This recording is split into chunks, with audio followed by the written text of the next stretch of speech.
anyone using LibreOffice 6.1? Have it installed, but I haven't used it that much. Have you noticed the native GTK message dialogues? Yep. And what do you think? Does it enhance your experience to have that, or?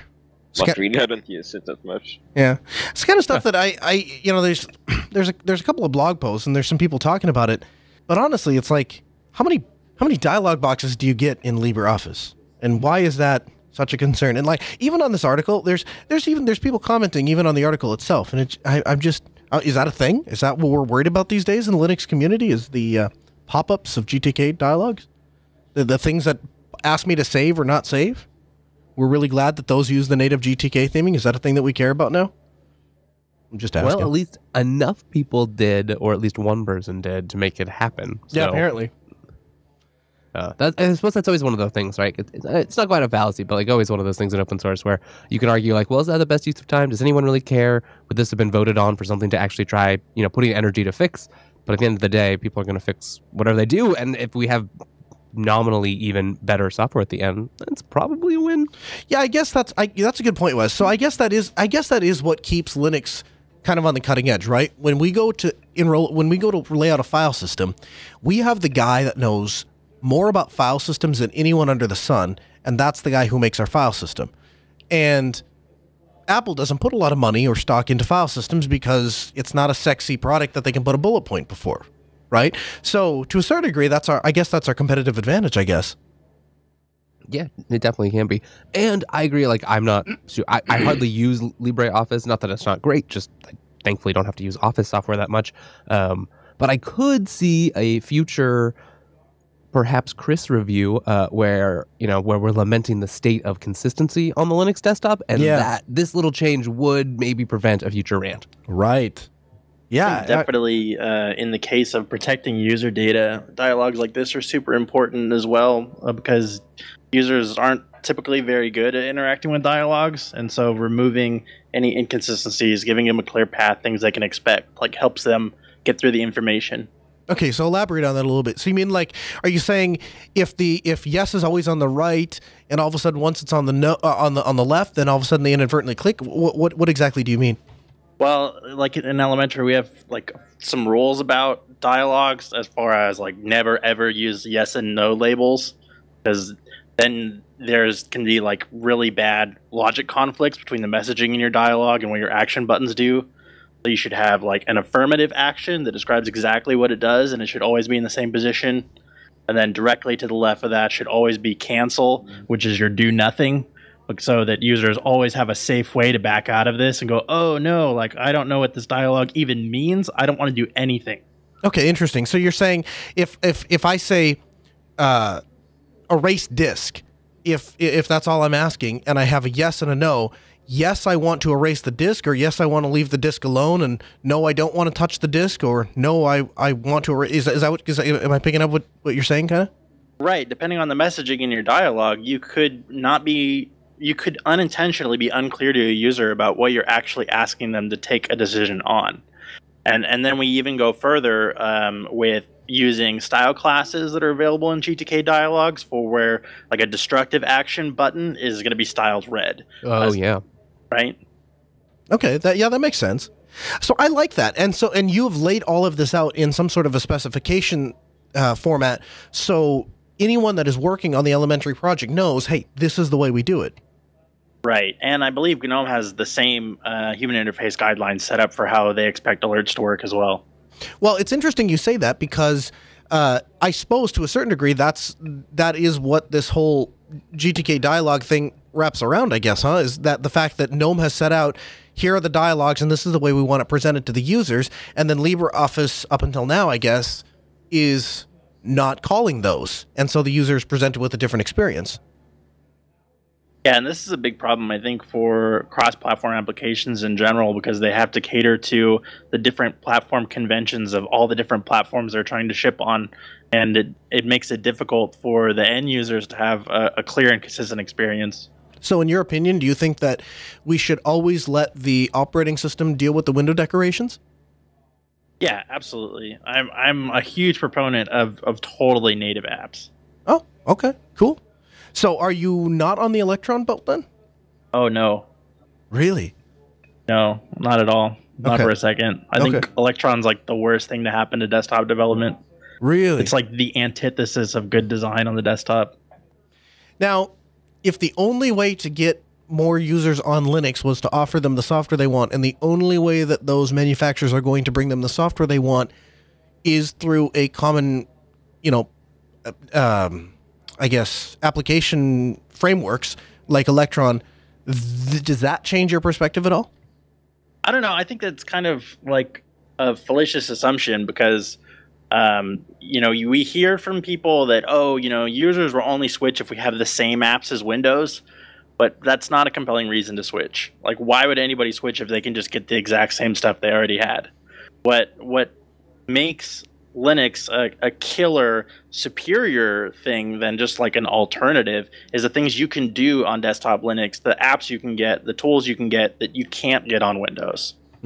So the experience is actually, in your opinion, is better on Linux than it is on Windows because the applications we have are better than they are on Windows or Mac OS. Not in all cases, but in a lot of cases, yeah, and it's getting closer there. And in order to switch Windows and Mac OS users, we need to get to the point where our consumer and productivity applications are much better and not just the same as. So what if we attacked what Wendell Wilson calls the Lotus 1-2-3 problem? And the Lotus 1-2-3 problem was back in the late 80s and early 90s, Microsoft wanted to get more people on Microsoft Office and using Microsoft Excel. But in order to do that, everyone was, at the moment, using Lotus 1-2-3. And so what they decided to do was, it wasn't just good enough that they could open those files because they had to be able to save them back out and send them back to the original user. So Microsoft Office made a calculated decision to be able to actually not only read but also write to Lotus 1-2-3 format. And in doing that, they almost overnight switched users from Lotus 1-2-3 over to Excel. So using that model, where Electron, maybe it's not the maybe Electron isn't the end-all be-all goal. Maybe Electron is the transition layer, the necessary compromise that we make long enough to get our users over to our infrastructure, and then we say, if the application is great, go ahead, let's make native development. If the application isn't great, here is the better open source alternative. Yeah, I think to push the Lotus 1-2-3 analogy further, like it's a big problem that users' data is caught up in these single companies that control how that data is stored in like these silos, right? Sure. It's a huge problem for us to switch people because we can't really build a client that's compatible with such and such service. I think Spotify is a bad example. I think they do actually have an API, so we could potentially build a Spotify app as long as you have like their pro version or whatever, right? But then you still have to keep up with it, and you know you're responsible for all. Yeah, and like I don't know if you could build like a Slack client. I don't know if that API is there for you to even be able to do that, right? So there's some problems we have like that, or like YouTube. You know, that has these certain restrictions and things, right, with the way that you can't really interact with their API on the same level that Google does. So it's really difficult, I think, for us when we live in a world where now things are so siloed that you really can't technically be compatible with these other applications. Right. Users just have this expectation. They're using these proprietary services. They expect that they'll provide everything they need. They'll tie it in. And yeah, the operating system integration levels are, in some cases, non-existent. Yeah, so it's kind of a big mess. Yeah. I think, Dan, you make some great points there just in like, I sort of see it as like, yeah, Electron may be able to bridge the gap. It may be able to solve some of those just like, I need this to be able to work. I would like to use Linux. This lets me do it. But that's not a reason that we shouldn't continue pursuing and making desktop development on Linux as good as it can be. This is Linux Unplugged, episode 240 for March 13th, 2018.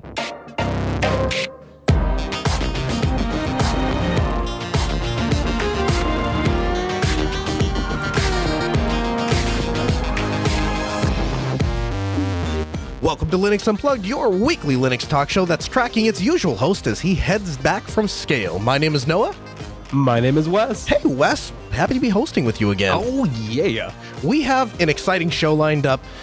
We're going to talk to you and give you some audio from what happened at Scale. Oh. And, of course, we have the latest in Linux news, and we're going to start with a great story about how you can access your desktop remotely even if you're on Plasma. Before we get to any of that, though, Wes, you know what we have to do? I sure do. We have to welcome our Mumbo Room. That Mumbo Room. We gotta say hello. Hello, Mumbo Room.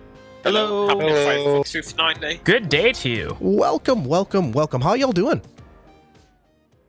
I'm doing good. Crazy. That's Very good. That's awesome. So this first story is about screen sharing in Plasma in a Wayland session. And basically, what the article says is that Plasma, using a Wayland session, now has the ability to share your screen or record your screen. However, as most of you, everyone in this room is probably aware, in order to do that under Wayland, you have to have some help with the compositor, the thing that like draws all of the pictures. And then you have to deliver all of that information to the client application.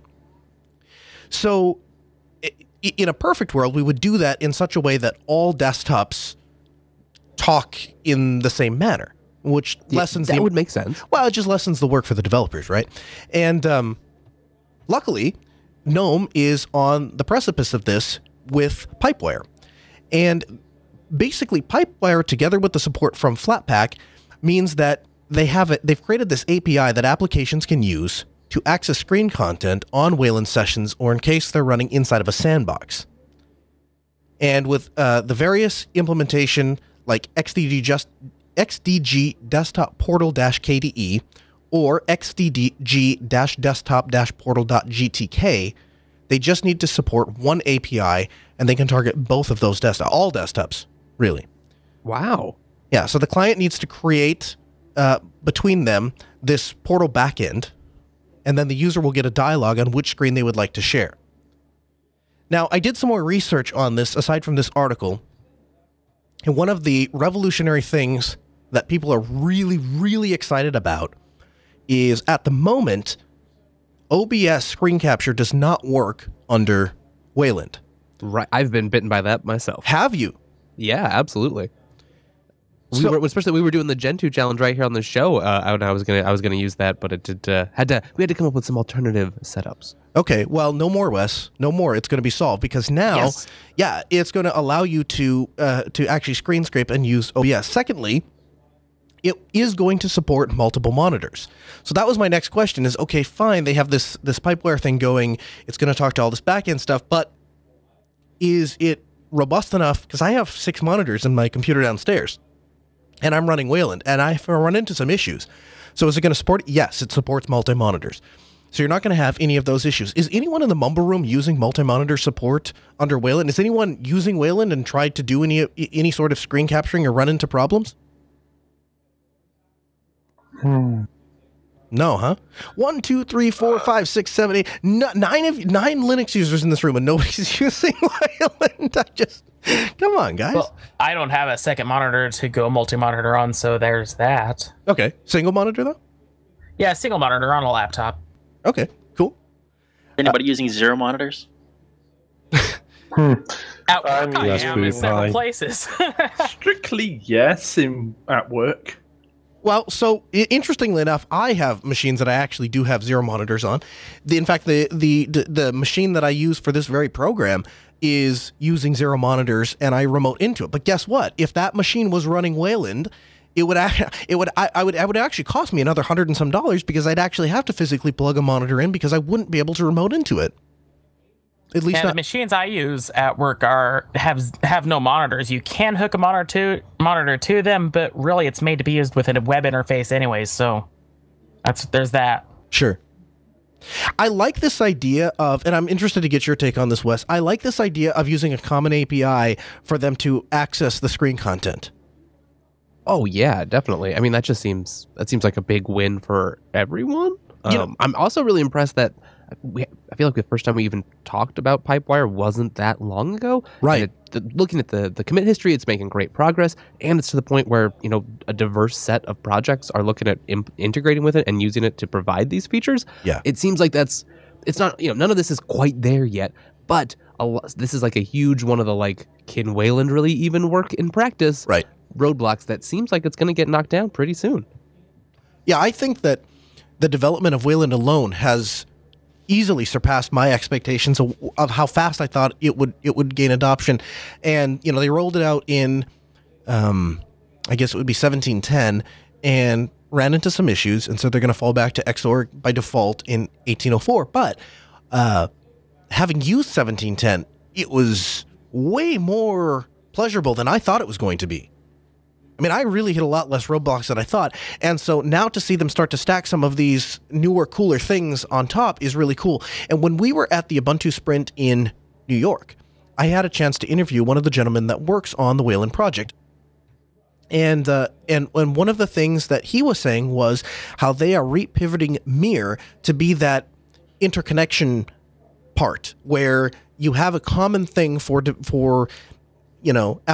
developers to target, and then that does all the heavy lifting and talking to Wayland.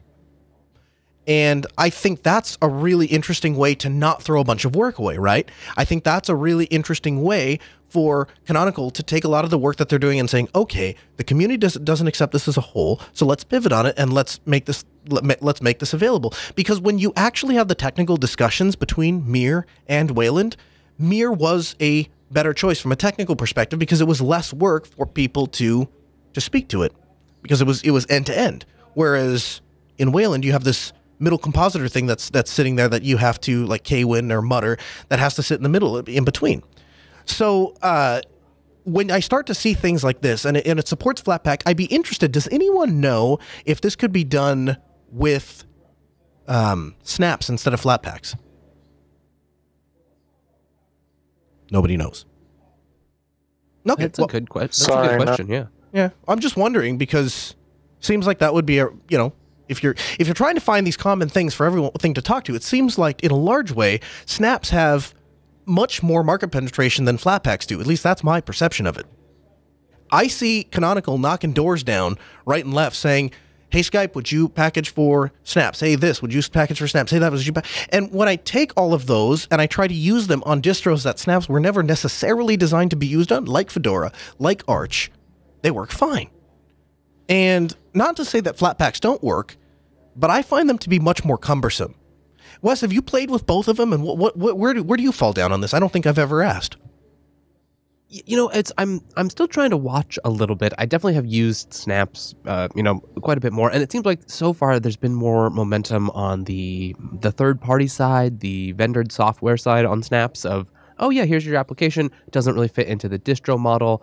Snap it up, we'll ship it out. It'll just, by and large, work. And it seems like the Flatpak project has been a lot more involved in a lot of the underpinnings of some of the OS essentials or components, or at least the scaffolding right above that. Sure. And it kind of seems like that's where this fits in. I don't know, or I can't comment as much on the story of, will that be used in the same way as snaps? And I know snaps have some features that could be similar or could be mapped to these, but that doesn't seem like it's really been as much the focus. Okay.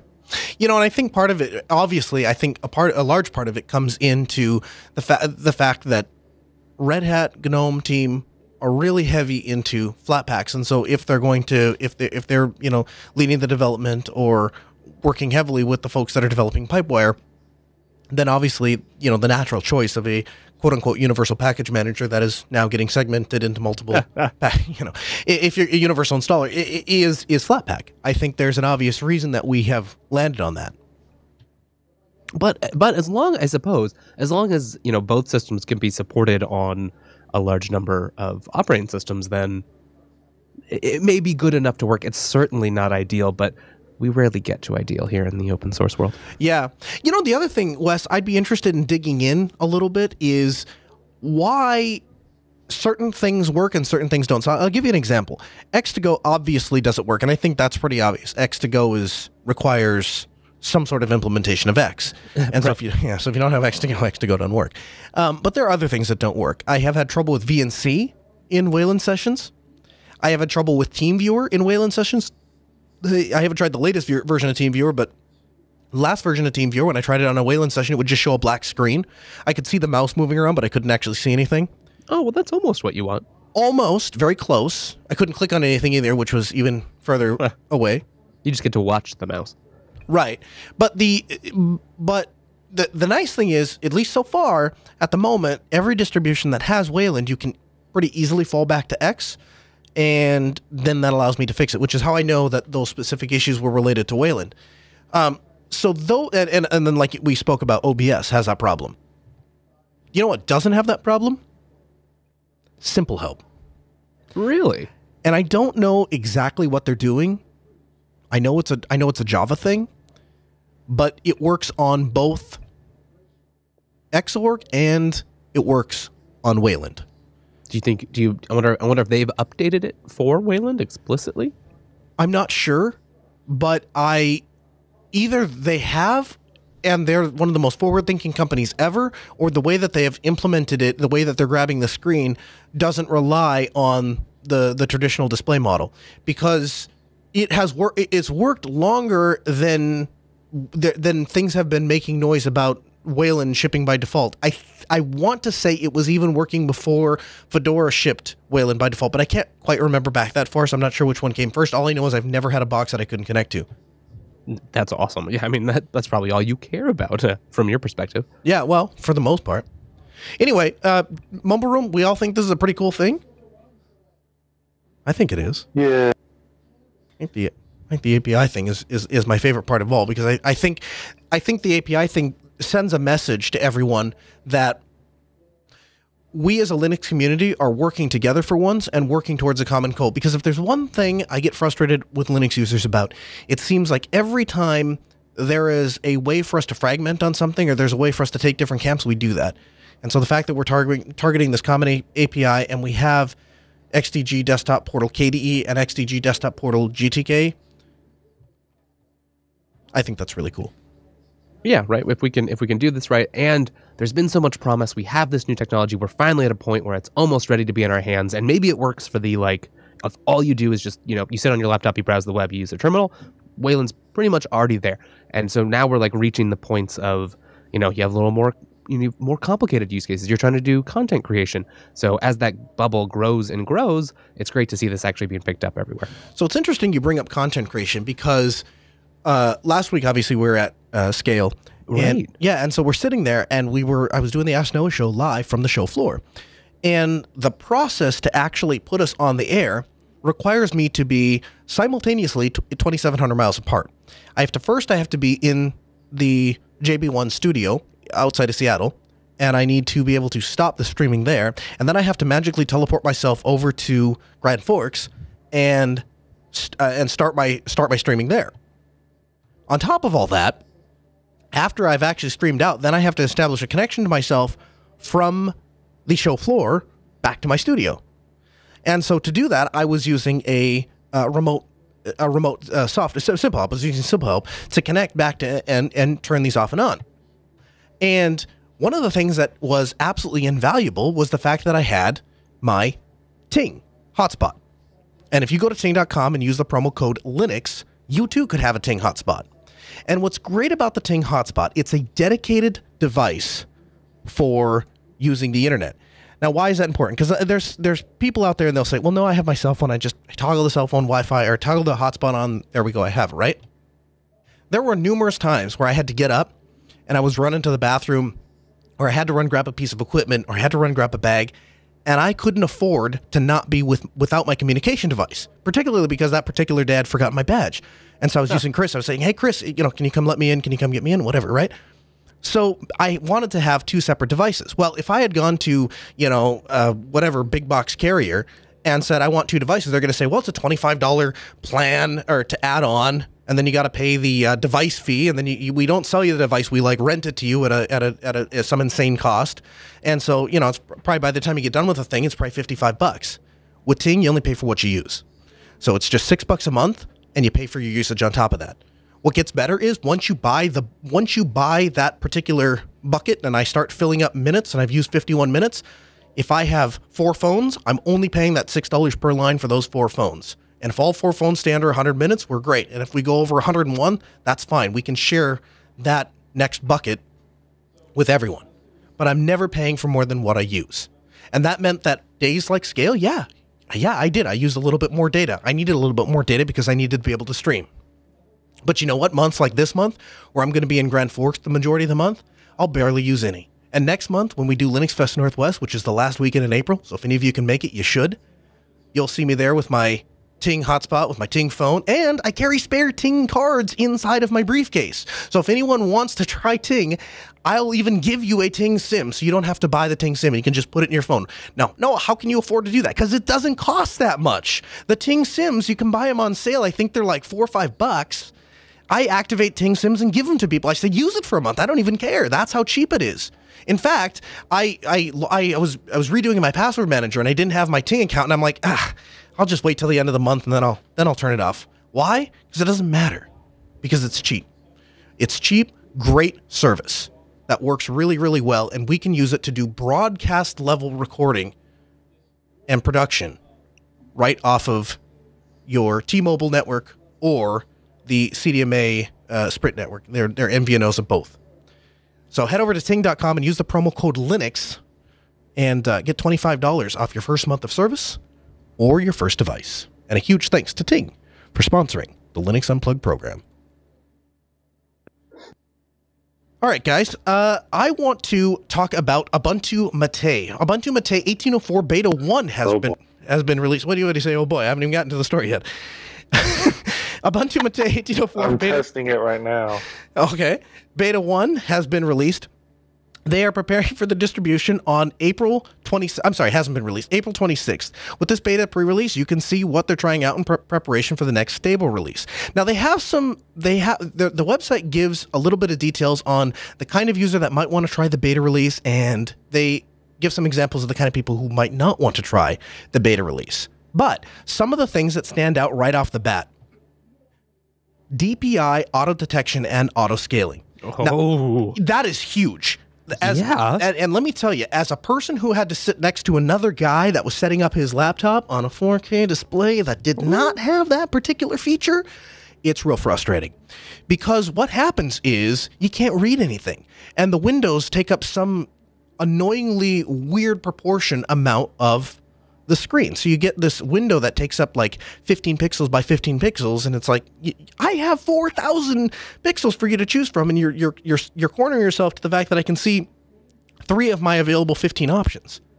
So the fact that it auto detects high DPI is great, and every display that we are buying here at Altispeed for in-office use is high DPI. We're not buying 1080p displays anymore. Now, I think those are going to stick around for a while in the production world. But as far as like day-to-day people, I think more and more laptops are going to become high DPI. Certainly, more and more desktops are going to be going with high DPI. And I'll tell you another little secret, Wes. I didn't tell you about my new toy. I got a new toy. I got a new. Really? Yeah, I got a Dell ultra-wide monitor. I don't remember exactly how big it is, like 32 inches or something. It's absurd. That's awesome. Yeah, and I put it on a stand-up desk and plug my laptop into it, and it's fantastic. But guess what? High DPI. You know what my laptop isn't? High DPI. So you know what's really great? When you have a distro that automatically recognizes the difference between a high DPI monitor and a non-high DPI monitor. It's really fantastic. It seems like a great win too for like new inexperienced users, because you start it up, you plug it in, you can't read anything, you have to go try to find maybe where the setting is if you even have a setting for it. So if it can just work, it goes so far to getting us to like Apple level polish. Man, you're not just... It definitely eliminates the need to use binoculars while using your computer. Exactly. Yeah, and you guys aren't just whistling Dixie. I had the Chromebook Pixel, and that's not even a 4K display. That's just a 2K display. And that sucker, when I would install Ubuntu proper, it's like, I think the last version I had on it was like 14.04, maybe 16.04, and it didn't automatically scale. Trying to read the numbers was so miserable that I actually resorted to changing the resolution down, then scaling up, then setting my resolution back, because otherwise I just couldn't read what I was doing. It was that bad. So it can be a show-stopping problem for new users, especially if you're not expecting it, and all of a sudden things are teeny tiny all over the screen. But that's not all that the next beta of Ubuntu MATE has. It also supports hardware acceleration for compositing that dramatically improves 3D rendering, particularly in games, if you have the DRI support for DRI in your hardware and in your drivers. And they have improved global menus. So I think Ubuntu, Wimpy, is he here? Wimpy is not here. But Wimpy and his team continue to do a really fantastic job at making a really fundamentally useful desktop. And I talk to people all the time. A good friend of the program, Chris DeLuca, swears by Ubuntu MATE, puts it on everything. and he uses it as his daily driver. And I know that Chris has toyed around with using it as his daily driver. My wife played with it for a while using her daily driver. It's such a great operating system if you just want your computer to work.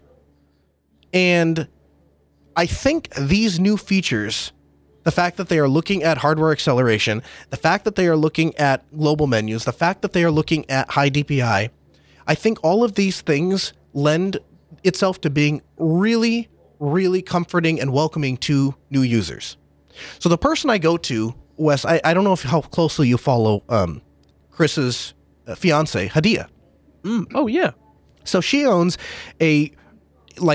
she works so hard. That's one of the things I really like about her. She works really, really hard, and she has a really deep passion for what she does. So if you happen to be in the Seattle Pacific Northwest area and you're looking for somebody who does acupuncture, and really she can help you with like a variety of things. I never thought of myself as a person who would need acupuncture for anything, and I don't really like needles, but she's got all sorts of other little remedies for things. And so I think I had a stuffy nose or something like that, and she gave me this stuff in this bottle that I don't even leave home without it anymore. It's always in my travel bag because it works so well. That's neither here nor there. But the great thing about her office is if you go to her and you use our services, you are supporting a Linux running business because all of her machines are running Linux. Now one of them I know is running Ubuntu MATE. The other one is running Ubuntu proper, and that machine is getting a little long in the tooth, and so they are looking at updating it. And so Chris and I were going back and forth. We're like, well, maybe KDE, maybe this, maybe that. And one of the things I think is really worth considering is Ubuntu MATE, because Wimpy has designed this operating system from the ground up to be the kind of operating system that anyone can use, regardless of their experience with Linux. And the fact that he is concentrating on where the next hardware is going to be, if she walks into Best Buy and buys a very nice computer, the chances of that thing having a 2K monitor or a 4K monitor are high. So the fact that Ubuntu MATE is going to work out of the box, I think, is great. Yeah, and it's such a neat combination to see you have this combination of a somewhat traditional desktop model, but with all this, like, it's not only is it built on good foundations, but it has all this shininess they're able to add on top. So whether you're coming from Unity or you're coming from Windows, it doesn't really matter. You can craft it into a desktop that works for you and still enjoy the benefits of all these features. Yeah, I completely agree, especially with that panel layout, being able to switch between macOS and Windows or traditional Linux. Or Unity, all of those things, it brings it all home. And it's funny when you go to some of these Ubuntu sprints and you look and you're like, hey, how did that guy get macOS to run it? Oh, it's not macOS. Yeah, it's really something fantastic to see. What do you think, Mumble Room? You guys are being awfully quiet. Am I totally off here? No, I think you're right on, Noah. I mean, you can make it look like whatever you want, and, I'm installing it right now on my MacBook, actually, and I love the way the stock looks, actually. I have no complaints at all. Yeah, I think he does a really good job. I think that if you try to go away from green, that's been my one. I mean, I do admit it looks a little too greenish, but I'm going to change that once I get it set up because, and actually, I'm half tempted to try out the stock NVIDIA driver versus Nouveau and see, because last time I did that, it broke the high DPI support, but given this is a little bit more time to get proper and everything, I'm actually going to see if that works. If not, I'll go back to Nouveau. But either way, I'm half tempted to see how much their high DPI has improved. And, because I do have dual screens upstairs in my room, and I've got a Thunderbolt to display. No, I've got a display, and I've got a Thunderbolt to display and a Thunderbolt to HDMI and a Thunderbolt to and a HDMI connection on the computer. I have tended to see how well the dual displays work under that and all that. But like I said, I'm going to change the stock theme because I got to tell you that is way too much green on top of one. Yeah, I guess I don't necessarily agree that it's too much green. I think he actually does a fantastic job making it look great right out of the box. I guess my point was when you change one thing from green, everything is kind of designed around around the green background. But I tell you what, if you have an inclination, Ben, to give it a shot, I would suggest you head over to ubuntu-mate.org and download the Bionic Beta 1, because I'm sure they actually already did. Oh, you did? Okay, great. Because I'm sure they would really appreciate feedback for that April 26th launch where they actually sent it out. And that's going to be a big one for them because it's the next LTS, right? So anyone that has an inclination to help, especially if you're the kind of person that can spot problems and are willing to fill out bug reports, willing to file tickets and then follow up and give the developers the information they need to fix it, I'm sure they would really appreciate it. Oh, I definitely love Ubuntu MATE and how they're doing with the high DPI support and all those different things. Well, I'll definitely let them know about my findings and what I've done with it. So, yeah. Outstanding. One of my, I guess... And also, I wanted to tell you that it just booted in, and it looks freaking amazing, my friend. That's good to hear. Yeah, I always think that it looks really great, especially with that software welcome boutique. I've even used that on other machines that aren't Ubuntu MATE. Definitely, I think that definitely helps newbie users, unlike a pro user like me. But it definitely helps a new user to Linux or whatever to have that. Yeah, absolutely. I guess where I always see Ubuntu MATE fitting in the best for me is where really nothing else works as well as Ubuntu MATE, inside of the cloud. So if you have, Wes, do you have a cloud workstation yet? I don't. I've gotten Chris on this bus. He turned one of his workstations, one of his really powerful ones, into his cloud workstation. And in fact, he was going into it remotely from while we were on the road over a Ting connection, I might add. Awesome.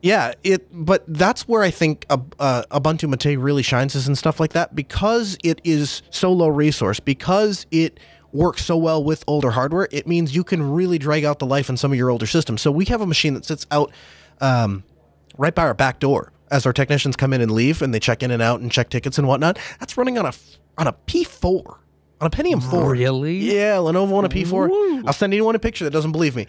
And you put an SSD in that sucker, and guess what? For logging into OS ticket and closing out a ticket or opening one, that works great. There is no reason, other than maybe some power consumption, why we would ever change that out. Right.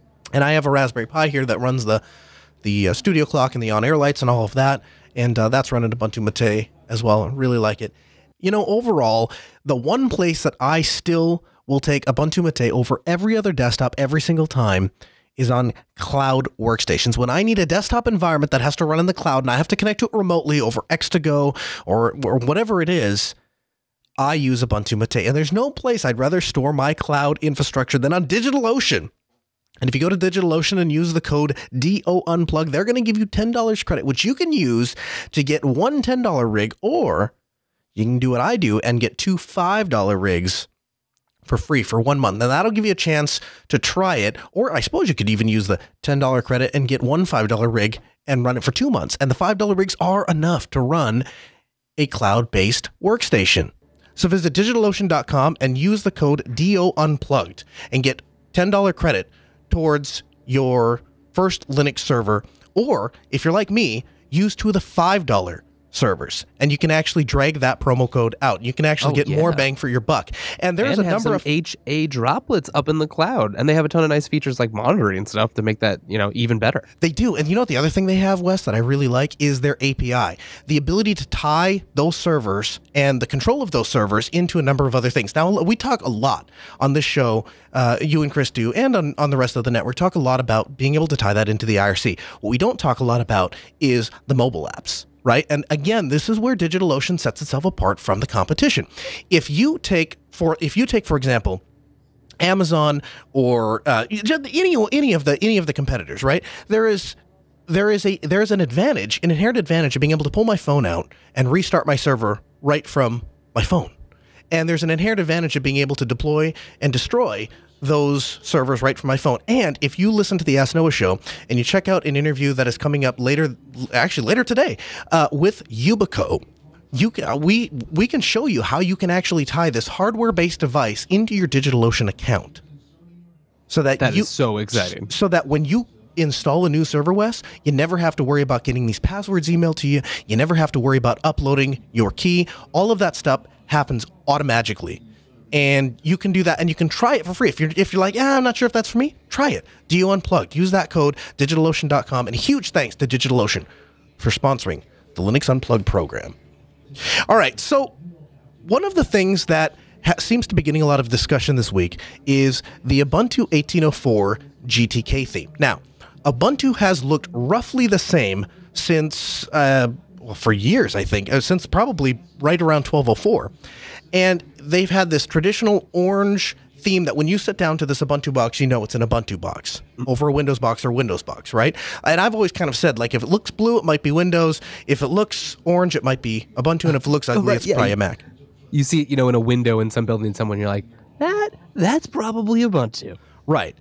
So this is from OMG Ubuntu, and basically the article says, as many of you know, the CommuniTheme, as it's currently known, is shaping up to do something pretty special. A canny crop of community creators have carefully adapted the ditch designs of the Unity 8 desktop into an attractive, real, and pretty reliable working theme. But alas, their work will not be part of the 1804 LTS due to release on April 26th, 2018. Now, the article goes on to say that they believe that this is a sad decision, that it means that the Ambience GTK theme will continue to live on until 2023, even though that theme was, here it is, so that theme was first introduced in 2010. Now, I guess my first question to you, Wes, is, do you care? I can see how it's disappointing, but I also have a strong appreciation for, limiting the amount of changes or really getting that polished layer on an LTS. And while this new theme, might make sense, I don't know if it makes sense to go through all those cycles when it can be something that will be able to be bolted on later for interested users. And, in the future, if it works out really well, then it will show up in later LTSs. Oh, yeah. No, that makes sense. Mumble Room, what do you think? Do you guys, that's my first question, is does anyone care? Does anyone care what default theme Ubuntu ships with? Honestly, I care about stability. Okay, what about stability? Well, lots of the time I just want to chuck the OS up on running on some clients' machines, and I just want it to work. Especially if they are not Linux savvy. If something slightly weird goes wrong, I don't want a headache of, thing doesn't work again. Okay, so if it works, it's better. So for you, it's not an aesthetic thing; it's a functional thing. Pretty much, yeah. Okay. I mean, I would like to see a new theme, and the new one does look really nice. But at the end of the day, less calls for me is better. So functionality went out. There's a reason I'm pushing you on that, and the reason is I agree with you implicitly. I agree with you that the priority should be in the user experience, not necessarily in what we subjectively think is pretty. And we have to remember, us Linux users are going to have a predisposition to think that the current Unity theme isn't pretty because we've seen it for so long, right? And so we're probably a little bit sick of it. But I would challenge you, because the internet, I think I was in 3 or 4 different Telegram groups, and this particular article came up, and people are saying, why aren't we taking the reboot of Linux and as an opportunity to say this new GTK theme could be really great. We could come up with a new GTK theme that really shines, that really shows what GNOME is capable of. Maybe something that's a really nice dark theme, something like that, right? And I agree with all of that. I think that eventually we should get there. However, I want to play a piece of audio that we captured while we were at Scale. If I turn my volume slider up. Are you getting a lot of questions? Are you getting a lot of concern? Are you getting a lot of excitement for Canonical's decision to switch to the GNOME desktop? People are looking, saying, oh, that doesn't look so different at all. And I said, no, we've worked really hard to we haven't re-implemented Unity on top of GNOME Shell. We want it to be a GNOME Shell experience. But we want to provide an easy transition. So when someone has 1604 and they do their upgrade in July, it's not surprise new interface. Okay, so what he's saying there is that they have had concerns from users that they're going to have the rug pulled out from under them. And he's saying that user after user is walking up to this demo machine with GNOME installed, and they're looking at GNOME with the current Ubuntu theme that people are used to and saying, yeah, actually, you know what? That really doesn't look too bad. That actually looks a lot to what I'm used to. I mean, I can see a couple little changes here and there, but roughly things are how I would expect them to be. What do you think, Wes? Is that a logical reason? Yeah, I mean, I think there is. I think there end up being kind of disparate communities too, and here we talk a lot about news and exciting stuff of what's coming up, so it's really easy to get super excited and want all that latest shiny stuff. And of course, we want Ubuntu's awesome. They've done a bunch of great work here. We want it to look really good and appetizing to users. We want to, try to bring to our favorite platform. But I do think there is a lot to be said about, limiting that change. And, there's even some consternation here about, well, couldn't you have shipped this theme, just as an extra or somewhere as an option in the menu? And yeah, sure. But even that feels like there's a certain amount of official blessing from the distribution maker. And if you really can't stand by it versus, having that stability for users new or old, knowing that it just works. It's what you've been trained on. And that from there, once we get this, it's a big transition going to GNOME. It's a big transition building this new infrastructure. So if we can do that in a way where change happens, but at a pace that is enough to keep it going, but not enough to drive people away, like maybe that first Unity transition, I think that's a good thing. I completely agree. With basically everything you just said. And that is kind of where I think Nathan was going. That is where I think the Ubuntu design team was going. And that's what I would suggest if somebody were to ask me for my opinion. Let's make GNOME all it can be. Let's make GNOME shine. Let's show off all of the shiny bells. Let's just do all of that after we have made this absolute hurdle of a transition where we are changing the desktop experience. Because I think as geeky Linux users, we underestimate this. And I have some unique insight because my company deals directly with this very issue where we're taking desktop Linux and putting it in front of users who they don't care what the desktop infrastructure, they don't care what the desktop environment is. They don't care what the operating system is. They just want to get to work. And I think you start to lose perspective. For us, we don't care because we've tried KDE, we've tried GNOME, we've tried Unity. It doesn't matter to us, right? We know how to switch if we need to. Not a big deal. I can't count the number of times, Wes, that I have heard a Linux user say to me, I don't really care what desktop's on top. What I really care about is what's underneath. Now, that can either be, I want the bleeding edge of Arch, or that can be, I want the stable security mountain of the Ubuntu LTS. But I don't care what desktop is on top of it so much as I care is what's underneath. And I will tell you, as a person who who puts food on the table by catering to users, the vast majority of computer users that aren't geeks look at their computer working environment the exact opposite way. They couldn't care less if Arch is underneath, or Ubuntu's underneath, or Fedora's underneath. What they care about is that the close button is in the same part of the screen every single time. What they care about is that the file menu is easily findable. What they care about is that the dock that was over on the left, and that's how they launched their applications for the last 5 years, that dock is still there. What they care about is when the computer boots up, that it has roughly the same look so they feel like they are at the same computer. That's what the average Linux user is thinking. And at least the average Linux user, that was not necessarily put there by choice, because most of us choose our desktop, right? Now, I'm sorry, Mimic, you had a comment about people using just changing the wallpaper? Yeah, it is interesting. I switched a lot of people to Linux and everything, but what they do is they change their wallpaper and paper and nothing else after years because they like to use their desktop. As you said before, as always, as they used it before, they don't want to change. The only thing they change is the wallpaper. The rest has to stay as it was before. And so they can work. They can work like that. Yeah. No, that's an excellent point. I really agree. And I'm sorry, Wes, I cut you off. What were you going to say? Oh no, I think you covered it. Yeah, I was just going to say, Noah, that. Sorry, I meant to say that. I have to say the Ubuntu stock theme is fine, but in my experience, it doesn't really play that well with other apps, and I've noticed this very well a lot. And I think that maybe if they ship something like Numix or something like that, then like a different theme, then maybe some normal users, like non-average Linux users, would probably be happy. That's just my opinion, but Yeah, I guess I can kind of see that. I just keep coming back to, it seems to be, I don't see a lot of dissenting opinion on the internet. I'm not seeing a lot of people saying, "Oh, this isn't really a bad thing.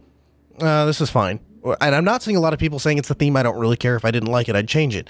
I am seeing a lot of disappointment. I guess that's the word I see keep coming up. But we're disappointed. We're disappointed that we're disappointed about this theme. We're disappointed in Canonical's decision. We're disappointed that they're not making GNOME look like GNOME. They're trying to make it look like Unity.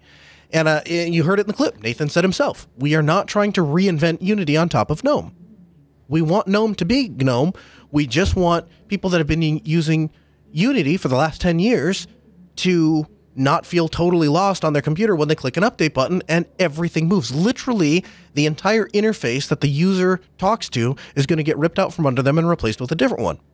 We need to make that transition as smooth as possible. So I think Canonical is absolutely on point. I think it's a great way to go.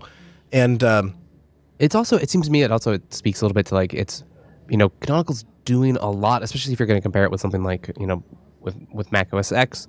1804 is not just, there is this workstation desktop environment, but they're working on the back end and a lot of the core that still gets on the server as well, and their cloud distributions. There's a lot going on here. So if they can't commit, if there's not enough resources to polish this theme, especially with it's really like a community thing. Mm-hmm.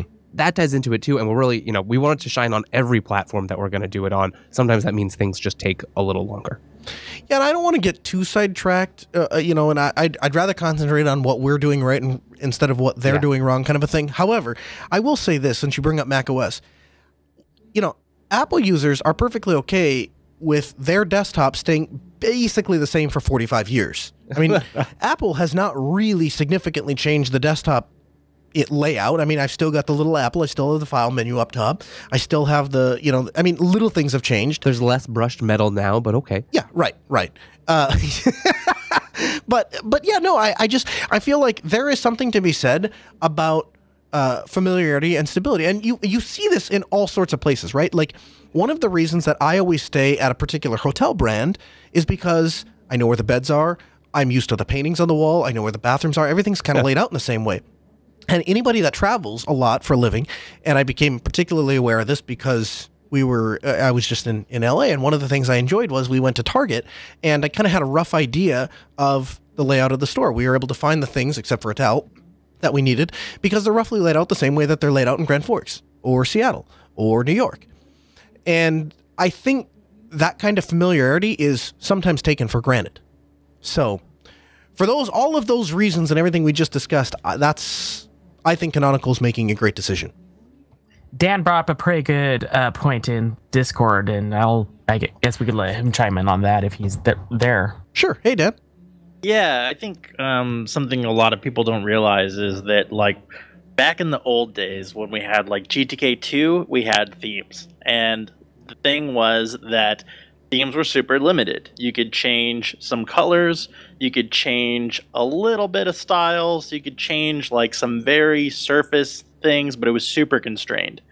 And nowadays we don't really have themes anymore. We have style sheets. And the difference is huge. And style sheets are incredibly powerful, and they can also be incredibly dangerous.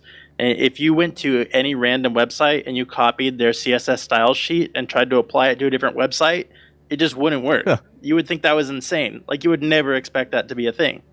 But for some reason, like, Linux users still think that we have themes and it's easy, but style sheets are really hard to get right. It's absolutely a good thing that they said, hey, we need to test this. We need to look for corner cases. We don't know if this is actually going to physically work. It could really break things. So to that point, have you looked at some of the CSS style sheets in GNOME? Yeah, we reference AdWata all the time just to see what they're doing, because in a lot of cases, we kind of have to chase GTK when there's API changes. Okay. If you were to rate it on a scale of 1 to 10, 10 being everything is perfectly documented all the way through, and I never have any questions of what this style sheet does or what this thing references, or if I change this color, this is what's going to happen, and 1 is I basically change it, save, reload the desktop, and see what it looks like, how would you rate the documentation? Somewhere between 1 and I really use Inspector a lot. Yeah. And so anyone that has dug, anyone, I'm serious. I'm serious. Anyone can check this. I've heard this from a number of developers that the style sheets inside of GNOME are horrendously documented. And so one of the issues that we are going to run into if we start willy-nilly changing all of this stuff, what are we down to? The date is the, let's see here, we are less than, okay, we have a little over a month. We have like a month and a week before the LTS ships. Yeah. We have a month and a week before the LTS ships, an LTS that follows a somewhat less than perfect LTS that came out last time, right? We had wireless issues. We had a couple issues that came out. But this is the opportunity for Canonical to get the desktop right. And they have restructured the company. They're going back to this old desktop. They have pared down to just the A players. This is an opportunity for Canonical to shine. And the worst possible thing they could do at the 11th hour is go in and say, well, we don't really know what these hex codes do, so we change them and we reload. And then hopefully we run into all of the places that it didn't change so that we can go and fix those too. That is a ridiculous model, I think. It's like someone asking you to write the entirety of Bootstrap in a couple months. Right. Yeah, and, right, exactly. Yeah, and it's a month and a week. So let's get through the transition. Let's go with the thing that works, the thing that we know. And then from there, let's move on to making it a totally different theme. That's kind of where I want to leave it. If you want to learn more about how to change themes, because there's going to be somebody out there and they're going to say, how does Noah learn that stuff? Because I'm an IT admin, right? I don't have time I don't develop desktop. That's not what I do. That's not what you do, Wes. Right. Neither one of us develop desktops for a living. But what I do is I go to linuxacademy.com/unplugged. That's what I do. And when I do that, a promo code is applied and I am able to get a discount on my Linux education. Now, you have to understand something. You have to understand that I approach Linux education from the old school model. I have O'Reilly books. I don't use them anymore other than to set them up behind my desk so that clients are impressed. They're like, oh, you have O'Reilly books. You are well educated. Well, that's essential, yeah. Right, exactly. There's some people that still judge me on that. But I was the guy that spent $5,000-$6,000 in tuition to go to a Red Hat training course. And then plus hotel expense, plus I'm away from work, plus I'm paying for, eating out every night, which is really, a lot of people don't understand. That is probably one of the most expensive things about traveling. Not anymore. Now I go to linuxacademy.com/unplugged. My Red Hats, I let my Red Hat certification expire. I'm not proud of that because I liked being Red Hat, but the truth is I am a small business owner and I don't have to certify myself for myself to understand that myself understands what to do. I just need to know the technology.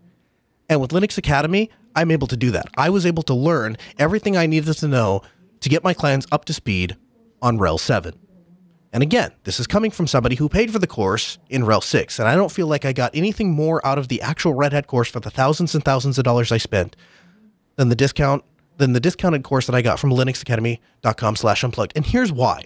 The people that work at Linux Academy, and I met them at scale, these are true dedicated Linux users. These are people that have passion for Linux, passion about the projects that they're presenting on. And one of the fantastic benefits that you get when you're working with a true dedicated professional that understands and cares and has a passion about what they're doing is they are excited to answer your questions. They are excited to watch that light bulb go off when you learn something. And that two-way communication, that two-way learning, that ability to say, yes, I get this, and no, I don't get that, that's what leads ultimately to success. Right before I got on the air, I was having a discussion with another gentleman I met at Scale, and he was asking me, no, I'm working at this particular job, no technical relation whatsoever. I don't have any sort of technical skills that I'm using at this job, but I like Linux, and I want to move into a Linux job. How do I do that? My first answer was Linux Academy, linuxacademy.com/unplugged, and start your new career. They're going to take care of all the hard stuff, spinning up the labs, spinning up the AWS instances, spinning up the servers, setting up the minutia on top of it. You need, again, go back to a LAMP stack. You need to set up a LAMP stack. They're going to set all of that up for you. And even if you don't want to change career, maybe you're very happy. Maybe you're like me and you just want to learn something about something, because knowledge is the one thing nobody can take away from you. So go to linuxacademy.com/unplugged and make sure to check out their Linux courses and find your passion and get started today. And a huge thanks to Linux Academy for sponsoring the Linux Unplugged program. So I have two things that I want to get to. This one, I don't want to spend a lot of time on it, but I just want to talk about it briefly. Are any of you familiar with Simon from the KDE project? Yes. Sorry, no. Okay, whoever said yes, tell me. Yeah. Okay, talk to me about Simon. So, are you referring to Simon Quigley? No.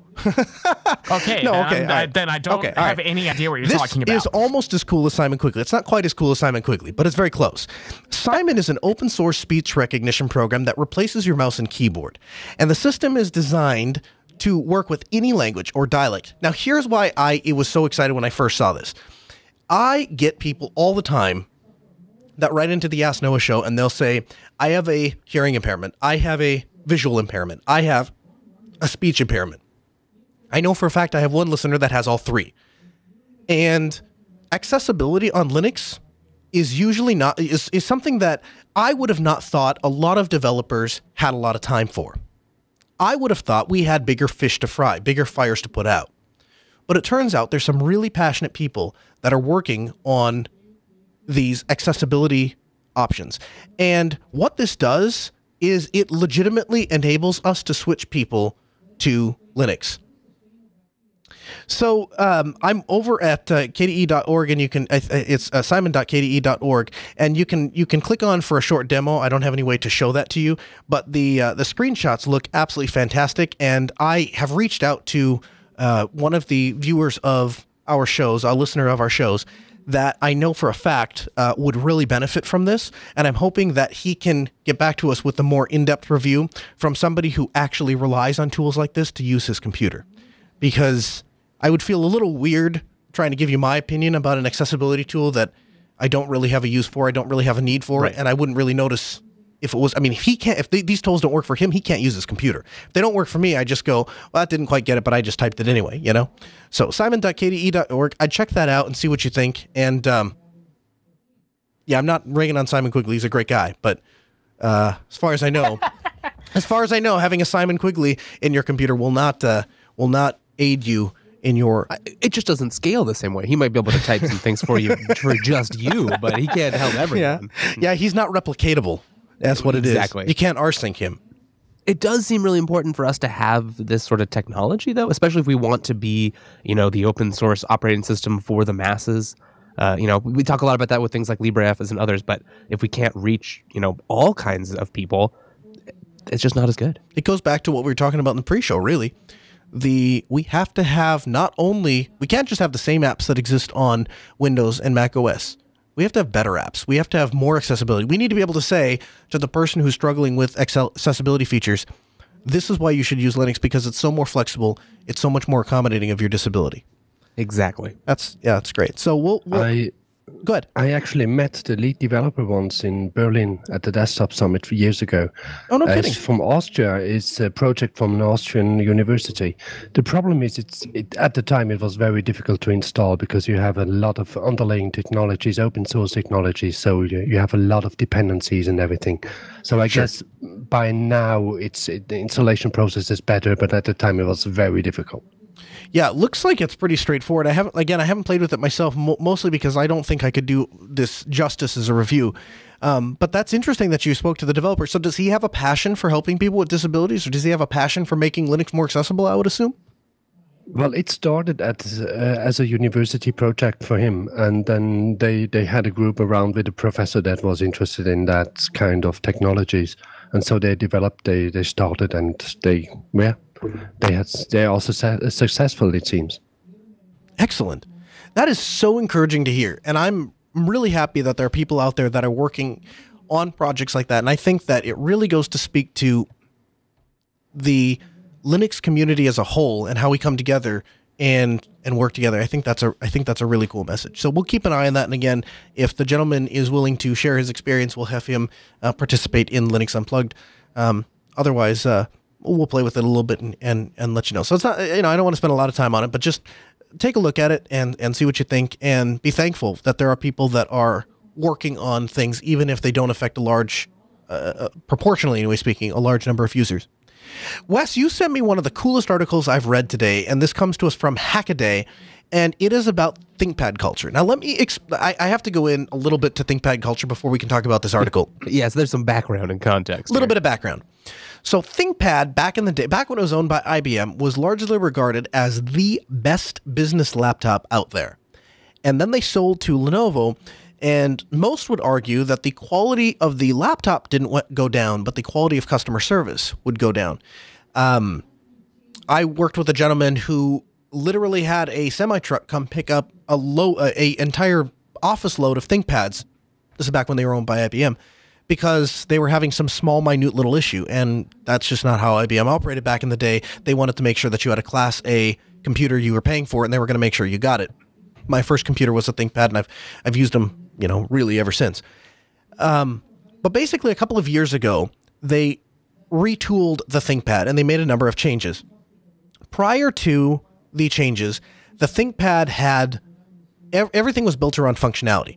So the keyboard was built around somebody who bangs on it, for 15, 16 hours a day. All of the function buttons that you would need, when I say function buttons, I'm talking about, insert, home, delete, all of those things were laid out in a way that basically resembled a regular desktop keyboard. And around 3-4 years ago, maybe 5, Lenovo decided that they needed to imitate Apple. And so they went away from the functional great keyboard that worked perfectly and went to this chiclet style keyboard, and they remapped the home, insert, and end keys so that end and insert is a single key that you have to use function a lot, which is frustrating because I use a lot? I use end to get to the end of something. You know what I almost exactly. You know what the key I've never once used on a keyboard for anything intentionally? Insert. I've never wanted to insert. No one uses that. It's like scroll lock back in the day. But yet that's the kind of idiotic things they've done. There used to be a way I could seek tracks by hitting function and the arrow keys. They've taken all of that away. And because of that, ThinkPad users were understandably very upset because they made these changes. There's no improvement. The laptops haven't gotten smaller. There's not any more space. There's absolutely no reason that we couldn't have left the old keyboard. And in response to that, Lenovo created a retro ThinkPad that went back to the old keyboard, that went back to the old layout. Basically, everything was kind of the same as it was in the quote unquote good old days, except it had newer specs. But they weren't new enough. They weren't fast enough. They didn't put enough into it, and consequently, a lot of people didn't buy the retro ThinkPad. So this article from Hackaday talks about the ThinkPad culture that is literally taking these older ThinkPads that are designed basically perfectly, and they are replacing the motherboards, the processors, and expanding these laptops and making them into laptops that can be used in 2018. So tell me about this, Wes. Oh, yeah. I mean, it seems like they've got a lot of... They have some of the modernization stuff right. The biggest one for me is just there's like way more USB 3. Yeah. And 3.1 and Thunderbolt 3. Yep. And it seems like they're embracing that in a first class way. Right. So they added the USB 3, they added Thunderbolt, they updated the RAM to DDR4. Now, if you're interested in doing this, the motherboard the model that they recommend that makes it easy to swap these motherboards out, I believe is the X60, X61, X62, X200, X201, X210, and T60. Now, if you're not familiar with Lenovo's product lineup, the X series is kind of the ultra portable and light. The T series is kind of the hybrid in between portable desktop and super light laptop. And the P series is the I don't know what you want to call it, a mobile workstation, I guess. And so they have a couple different options for you to choose from. And it's interesting that they have been able to get these newer motherboards into these older chassis, and with the heat sinks and getting them to fit and getting the ports to stick out without looking terrible. Because if you look at some of these pictures on the Hackaday site, and we'll have it linked in the show notes for you, this laptop looks really good. This looks like it was actually produced at Lenovo, and yet it is produced by a community of hackers, a community of hardware tinkerers, right? Yeah, it really does. And I think there's a strong contingent of Linux enthusiasts out there, or even just ThinkPad enthusiasts who have that love of the classic ThinkPad shape. But we're really getting, for a long time we've talked about, especially if you're, fans of not using proprietary firmware or other things, you're probably already checking out some older ThinkPad models for that reason. But that hardware has really been showing its age, especially if you do stuff that isn't just, a terminal and a web browser, but you want more high DPI stuff, you want modern USB, you want PCI Express, all those good things that, a lot of people these days depend on, especially if you're trying to give presentations, you're trying to create media. Having that in this being able to have that in a classic package, it seems like maybe the best of both worlds. Is that possible? 100%. No, you're absolutely right.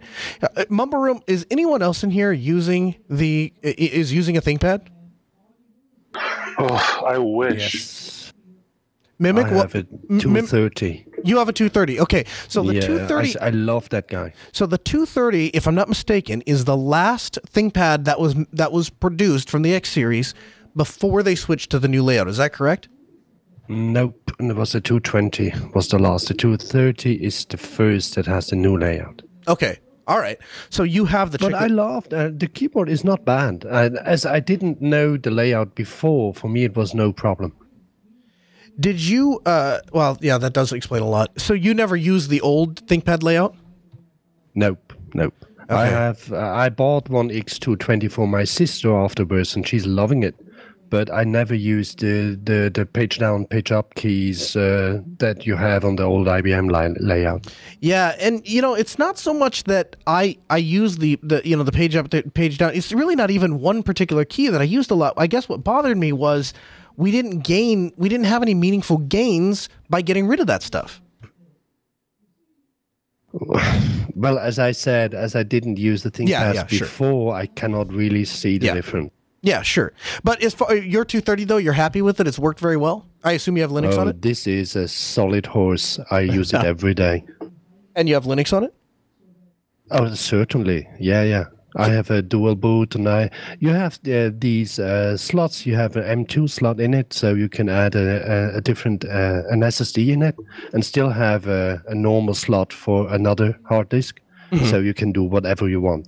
And if you don't want it, you take out the M2 SSD and you make a SIM card in it, and you can use it even with GSM. Yeah, I had that on my X250, I want to say, or X260, whatever the one I had before this. Now I have the X270, and I'm actually in the process of perhaps upgrading to the X1 Carbon. And Lenovo has made some design decisions that I'm a little frustrated with. You can hear more about that in User Error and Ask Noah. But suffice to say, this is a really neat article, and I'm glad to see that there is a community popping up around ThinkPads. If you go to any of the grassroots Linux conferences like Self, you'll see a lot of ThinkPads. In fact, at Self, for example, they actually require you to present on ThinkPads. And so for a long time, ThinkPads have kind of been known as the computer that Linux enthusiasts kind of rally around.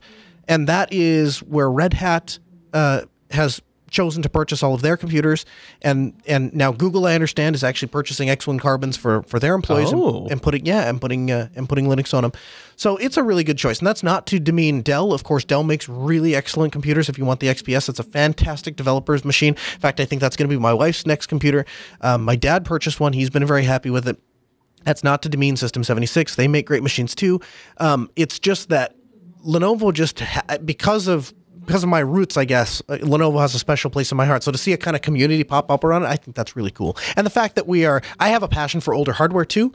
So the ability, the thought of being able to use a really old T60, that appeals to me. It does look like maybe there's a few complications here. Some people who've reviewed them have not had the best battery life in the world, and some issues with firmware updates and that sort of thing. But for what you're getting, it seems like a great deal. Yeah, in fact, I would argue, I think I still have a T60 around here. Maybe that'll be a project for Linux Fest. Wouldn't that be cool? If we rehabbed a T60, and then maybe I'd love to see that. Would you? Hell yes, Noah. I gotta tell you, I mean, oh my god, I loved my T60 when I had it, but unfortunately, it died on me, and I'm like, oh my god. So, I've been craving to get my ass another ThinkPad. I just can't, afford one right now because I'm a broke college guy. Yeah, I hear and you. I'm just like, oh, you gotta be kidding me. Yeah. So I would love to see this thing in action at some point. And actually, when I finish my classes, I'm thinking of coming up to Linux Fest Northwest if my dad permits, and I might bring him along with me. And I got to tell you, IBM, the company he works for, is big supporters of Linux, and I was thinking of bringing him and I up there and checking this thing out. And he actually uses a ThinkPad T420, which is unfortunately still running Win 7, but I'm actually thinking of bringing my Mac, which is running Ubuntu MATE on it, and having that with me, actually. Yeah, well, I tell you what I'm planning on doing. I'm going to pick up my X1 Carbon. I'm going to get Linux loaded on that. Then I'm going to talk Chris into using my old X270. And then we're going to rebuild, maybe we'll build a T60. And Wes, are you up for doing that with me? Heck yes. Well, that'd be great. So maybe that's what you can look forward to. I don't know. We'll see what happens. But anyway, thanks so much, Mumble Room, for being here. We really appreciate having you. Wes, it's always fun to host with you. Heck yes. Absolutely. If you want to check out more of this great content, go to jupiterbroadcasting.com. Follow Jupiter Broadcasting on Twitter at JBSignal. If you want to support the show, patreon.com/JBSignal. Chris on Twitter at ChrisLES, at Wes Payne for you, Wes. I'm at Colonel Linux. Anything else, Wes?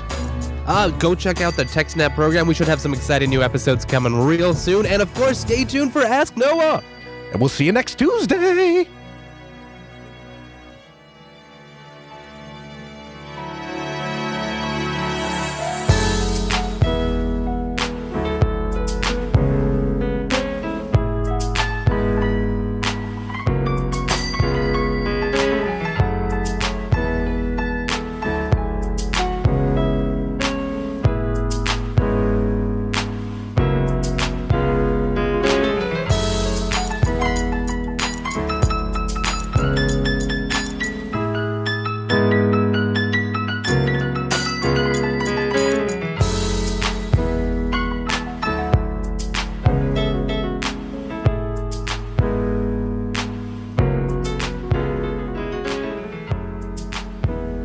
I promise you, wherever Chris is, whether he's in his RV, wherever he is, he's sitting there and he's like, Noah just made, he's like multiple times over the weekend, he was making a point about coming in right at the right spot in the music.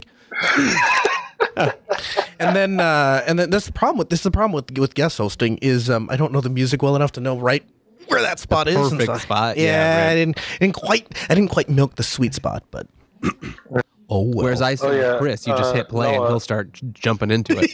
Yeah, it's funny actually. He was just telling me about that. He was talking about when he's in the RV. He's like, there are times when somebody will be playing something and I'm like, oh, show mode, and then he's got to call him. He's like, no, it's not show mode. It's just if he hears Ronald Jenkins somewhere. That's amazing. Yeah, I know. I would do it too. Actually, I don't ever have my theme music anywhere. Right. Sorry. Go ahead, Ben. I meant to tell you. Mm-hmm. There is actually now in the Ubuntu MATE installer a minimal installation option where it only does like the minimal GUI and then with a browser and a bunch of utilities. That's all it includes for you. It's awesome. Yes, and I'm actually half tempted to check that box and see what it gives me. And I will say that, like I said in the show just a few minutes ago, that this actually scaled my Mac screen right down to the proper setting. And I am really amazed at this. And it didn't pick up my Wi-Fi, but it did pick up my Thunderbolt to Ethernet jack almost instantly. I was really impressed with that. And all I did was plug it in right from the router. Boom, done. Nice. It worked just fine. Yeah, yes. The wired stuff tends to work, actually pretty well. Yes, and I am unfortunately going to have to install the proprietary Broadcom driver after the install, or maybe it'll pick up during the updates, but I don't know. But I always download updates while installing Ubuntu because that way I'll have my Wi-Fi and all that other stuff working. And I'm actually planning to stick around for the Ask Noah show because there are certain things that I need to talk to you about during the show and maybe afterwards. I don't know, but yeah. Yeah. Well, I'm planning to stick around for that. And like I said, I wish to God that I could afford a ThinkPad right now, but unfortunately, I just can't. And it really sucks. Yeah, I hear you. Hey guys, can we go to jblive.or can we go to jbtitles.com? I don't. Do we pick titles from JB Titles or do we pick them from Discord now? I have both up. I think normally we do both. We'll do a search in Discord to see what people throw there, and then also look at what's on. What's on JBolt. I did put Discord on my laptop just to do this show today. So. Oh, look at you! Yeah. But no, another thing I meant to talk to you about was the thing that I'm on Sprint right now with my family, and they're such a pain in the neck. So I've been thinking about, maybe getting a Ting SIM card and just throwing it in there. And I don't even have $5 to throw towards that. And I'm like, you gotta be shitting me. So I'm thinking about, waiting till Friday this week and chucking out $5 and getting one. Yeah, for sure.